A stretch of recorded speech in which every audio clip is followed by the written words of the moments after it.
Young-eung grew up as the only son of a powerful businessman in South Korea. Everyone expected him to follow in his father's footsteps and one day take over the company. But Young-eung never wanted that life. He loved music and wanted to build something on his own. So he packed his bags and moved to Tokyo. Instead of becoming a musician, life took a different turn. Young-eung ended up working as a sales rep, promoting food products made from ginseng. It was not the dream, but it paid the bills. One day, his boss called him in to discuss his contract. The company was struggling, and they could no longer keep him. His contract would not be renewed.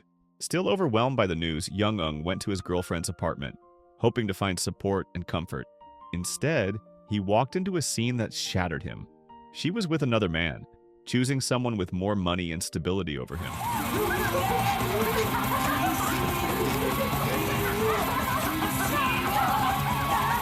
Now heartbroken and unemployed, Young-eung reached out to his mother back in Seoul. She still hoped he would return home, especially since his father's company was looking for a successor. But his father refused to talk to him, and Young-eung was not ready to accept the weight of that responsibility. The next morning in Okinawa, just as he was about to meet a client, his boss called again, this time with worse news. The company had been caught selling fake ginseng and officially went bankrupt. He was told not to return to Tokyo until things calmed down. Young-eung was frustrated, embarrassed, and lost. He still secretly hoped his girlfriend would come back, even after everything. While he was ranting loudly in Korean, a couple nearby overheard him. They were Kawamoto and his wife, Sayuri, owners of a small foreign language school.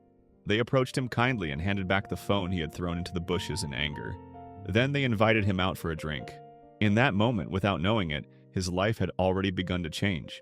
This is my Korean teacher. At the bar, after hearing Young-eung's situation, the couple felt sympathy for him. As fate would have it, their Korean teacher had just resigned without warning. Half drunk and desperate, Young-eung agreed to help teach. The next morning, he woke up realizing he had made a commitment he never intended. Teaching was something he never imagined doing. He tried to refuse several times, but since he had no job and the school was at risk of closing, he finally showed up. His first day in class was rough. He was stiff, nervous, and completely inexperienced. Making things worse, there was one student who stared at him intensely, making him even more uncomfortable. Her name was Sakura. She was the most serious student in the room. She needed to learn Korean quickly because of her job as a tour guide.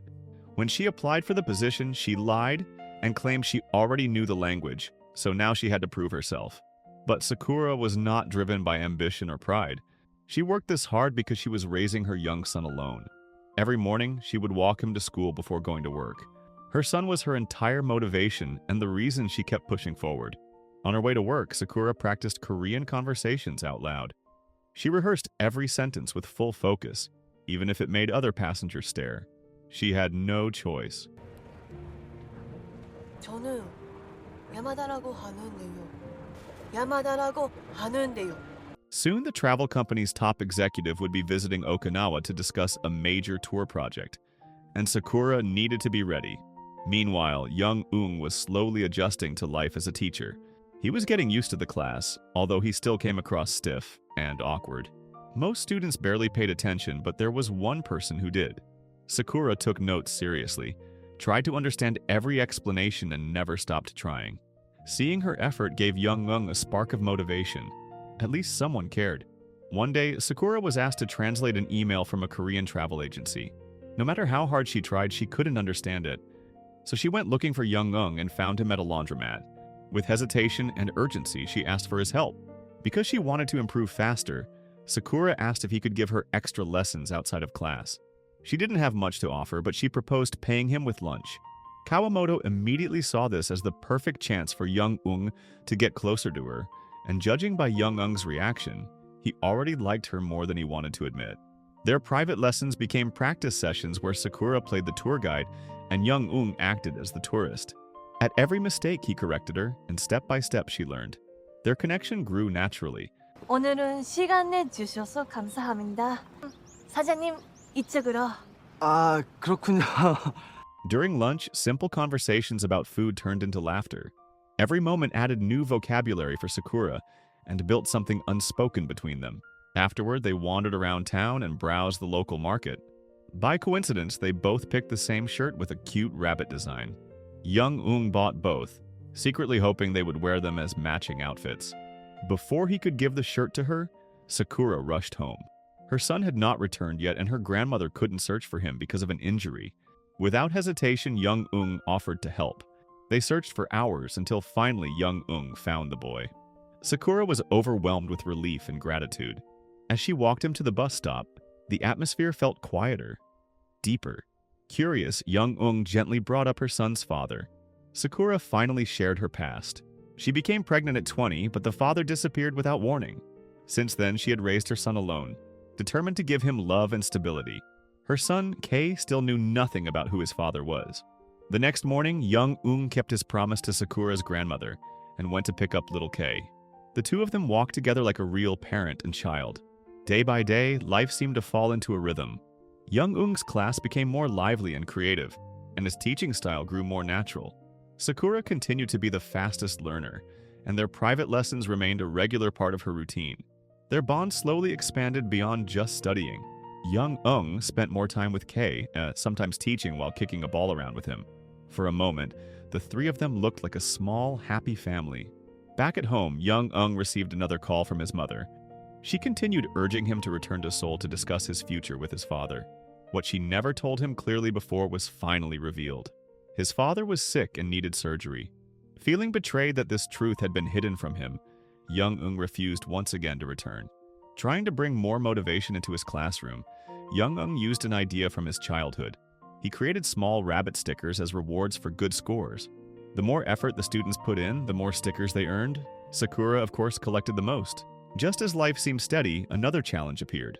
The travel company executive who had scheduled the Okinawa meeting was finally arriving. Sakura still wasn't confident in her Korean, and she had no choice but to attend. Young-eung, Kawamoto, and Sayuri watched her panic and wished they could do more to help. Then, unexpectedly, help arrived. A friend of Kawamoto's offered a special communication device that would allow Young-eung to secretly guide Sakura during the meeting. With him listening from about 200 meters away, the plan began. The meeting was a success. Sakura spoke confidently and impressed the executive with her pronunciation. She even earned an invitation to accompany him around the city as a guide. At first, it seemed harmless, but soon the atmosphere shifted. The executive admitted she reminded him of his first love and invited her out again later that night. Young-eung heard everything through the device and felt uneasy, even protective.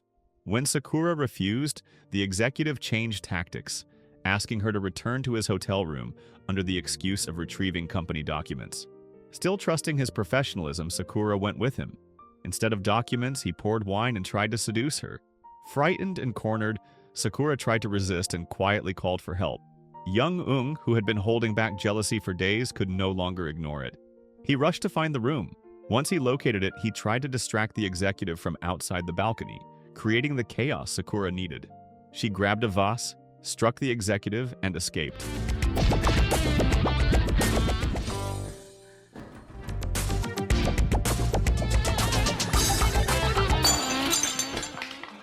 The next morning, Sakura met with her supervisor. She expected anger after the failed business deal, but instead he praised her effort and dedication. The fear she carried turned into relief. Her hard work finally paid off. She was no longer just an intern. She was now officially a full-time employee. To celebrate, Kawamoto, Sayuri, and Young-eung took her to their usual bar. The night was filled with laughter and excitement. After the celebration, Young-eung walked Sakura home.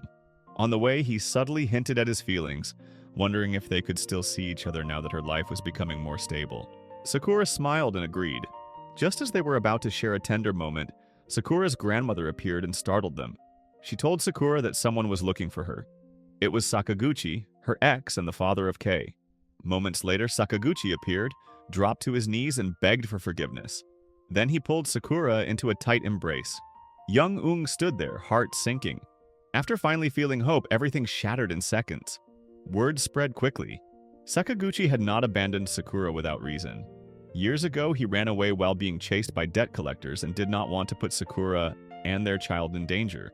Now that he was back, everyone assumed they would reunite as a family. Even Kawamoto gently reminded Young-eung that a father returning to his child usually means the story will end there. Before he could process the heartbreak, young Ung received a call. His father's condition had worsened.